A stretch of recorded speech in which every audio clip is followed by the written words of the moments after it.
Hello everybody and Happy New Year! I'm going to try to go through quickly the books that I read in December. Let's take a look at my stats for this month. For December I read 8 books, equaling 2,875 pages. So let's go into the very first book that I read, which I did allude to last month. I did finish Stephen King's 11/22/63. This is 849 pages. I gave it a 4 out of 5.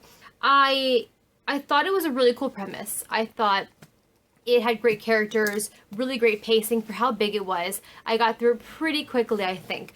I love how Stephen King alludes to other characters in other books, and there's a lot of crossover in his novels, and there was a lot of crossover with It, which unfortunately I've not read. I've seen the movie a million times, so I have to eventually read the book. But it was cool to see that. I do think that the middle dragged a little bit. And I think some of it really could have been edited out. So I gave it a 4. It was pretty good. Not the best book of his that I've ever read, but I really, really liked it. And I'm really glad that I got this honker done. The next book I read was We Should All Be Feminists by Chimamanda Ngozi Adichie. And I gave this also 4 out of 5, and this is only 49 pages. For those of you familiar with this, it is a published version of Chimamanda's TED Talk on feminism. It was nice to read. It was obviously super fast. I think it didn't really introduce any new feminism topics that I'm personally not already familiar with. I think it's really great for like beginner feminists. This is really great for people that are new to feminism and basic concepts.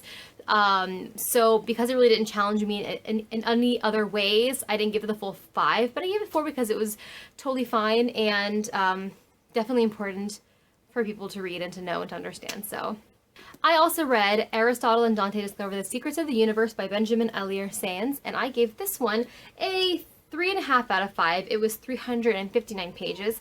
And what I liked about this, I thought it was just lovely writing. It was really intimate. It is sort of a coming-of-age LGBTQ story.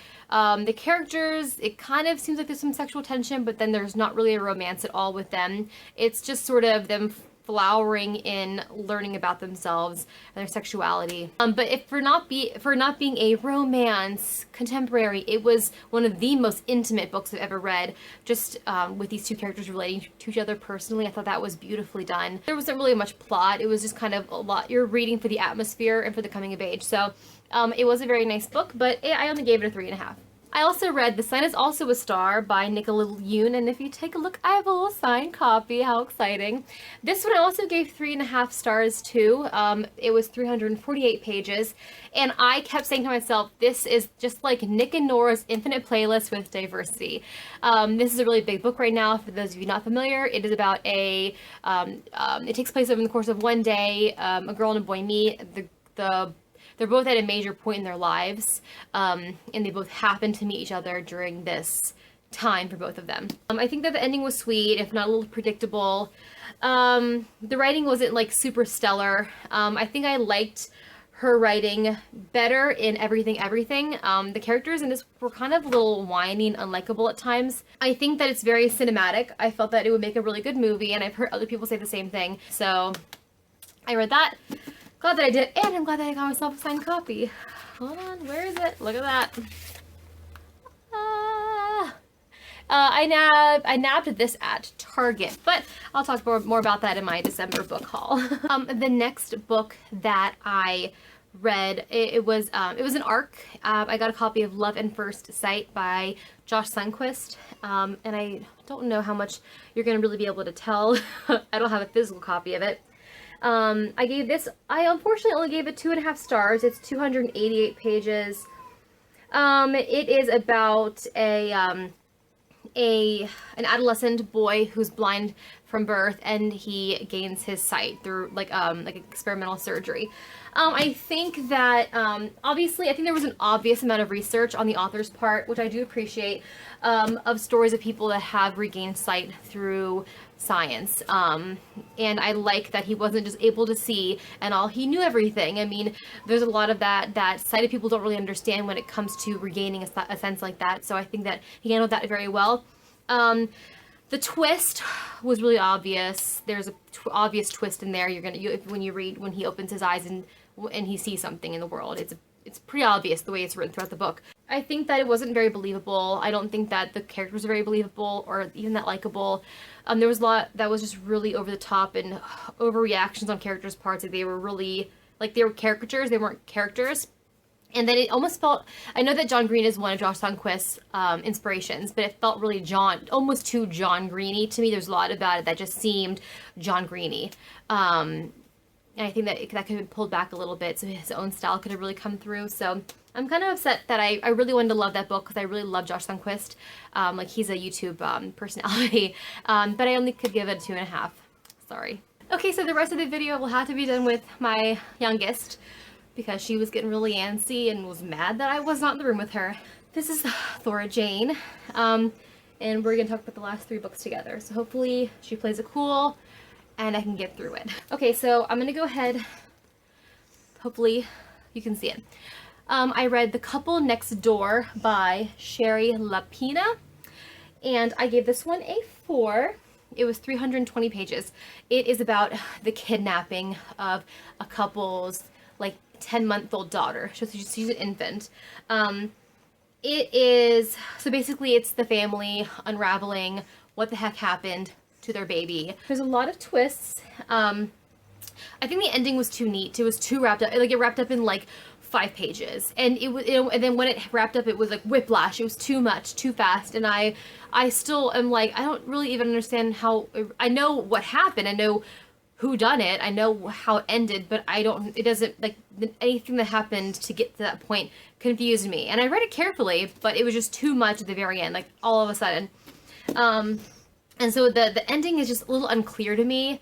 But I really, like, the first, like, half of it was really emotional for me because, like, this couple has their little one that was just totally kidnapped from her bed. But because of the emotional pull, as you guys know, if a book, you know, has me emotionally, it will get a good rating. So I gave it a 4 for that, but there were some problems for sure with it.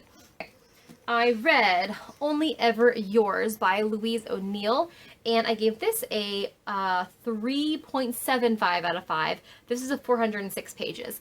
So for those of you that don't really know what this book is about, it is the child of The Handmaid's Tale, A Clockwork Orange, and Mean Girls. So it's kind of this future where girls are placed in schools and they have to learn to be perfect because they have to be chosen by a man, and that's your whole purpose, is to be chosen to be a wife or companion of a wealthy man.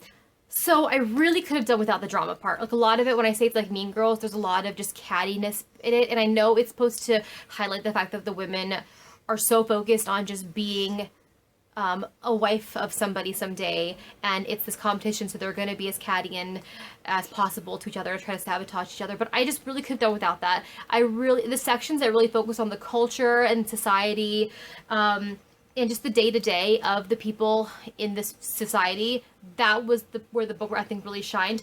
And also, it was like there was 2 different books, because at times the females in the book seemed very Stepford and very programmed and very much like, this is the system. And then in a chapter from that, they were like typical juniors in high school, and they were like, they just seemed like regular girls that were just kind of bratty, and then they'd go back to the Stepford mentality. And so it just felt like I was reading 2 different books with 2 different kinds of characters. Like, it didn't really feel consistent. So I thought I brought over a lot of really good information and really good discussion about gender roles and sex roles and feminism. But I think the voice was pretty indecisive, and I just really could have done with less of the female warring and more of the culture. I think that's why I like The Handmaid's Tale so much, because it really is all about the culture of the society. So that was that one. And the very last book that I'm going to talk to you about was my favorite of the month, and it is The Nest by Kenneth Opel. I gave this a 5 out of 5. It's very short, as you can see. It's also very thin. It's a middle grade book. It's only 256 pages. And it was very emotional for me. It was very gritty. It reminds me a lot of Coraline if it married Labyrinth, like David Bowie's Labyrinth, right? From the 80s, 90s, 80s. It is about a preteen boy whose infant brother is born, and he's very, very, very sick, and they don't think he's even going to live. He goes to sleep at night, and he has dreams that he's talking to a wasp queen that is the nest is outside their bedroom, outside their house. Just that's where the nest is, and the queen at night tells him that we will fix your baby brother and we will cure him and he will be healthy. And hi, it becomes a very be careful what you ask for type tale. It's very scary and very gritty at times. Very emotional for me. It talks a lot about illness and disability, death, and you know, if you could change that aspect of somebody, would you? How far would you go to change that? And it's very close to me because our little Flora here has a lot of medical problems. Well, not really. I'm going to say she doesn't really have a lot of medical problems. It's nothing like the character in the book. But she does have some stuff that we're working on her with, and she was hospitalized for, you know, a week or more when she was only 3 months old. And so a lot of the you know, the perspective from the parents and how they're dealing with their baby being sick just kind of reminded me of what that was like. So once again, it pulled me really, really emotionally. I had a hard time sleeping at night. I had a hard time, I couldn't think of anything else but that book, and it gave me a really severe book hangover when I was done. And so just because it really pulled me deeply, I had to give it a high rating. And also, I didn't mention this, it's illustrated by John Klassen, and he does like really cool, dark type illustrations. I have a couple of books by him, like, so they really set the tone for this kind of eerie and creepy book. And as you can see from the pages I'm holding up, there's a lot of, the margins are really huge, the type is very huge, because it is like a middle grade book, but I really, as an adult, loved it. Absolutely. So I'm not going to hold up all my books and show them to you in the you know, booktube kind of way. I'm sure I have a thumbnail by now that has me doing that. Okay guys, that being said, we're going to go ahead and go. Hope you have a wonderful day, and I need to get back on reading because I haven't read anything in January so far. Shh, I've been enjoying the break, so I guess that's it. Take care guys. Bye-bye.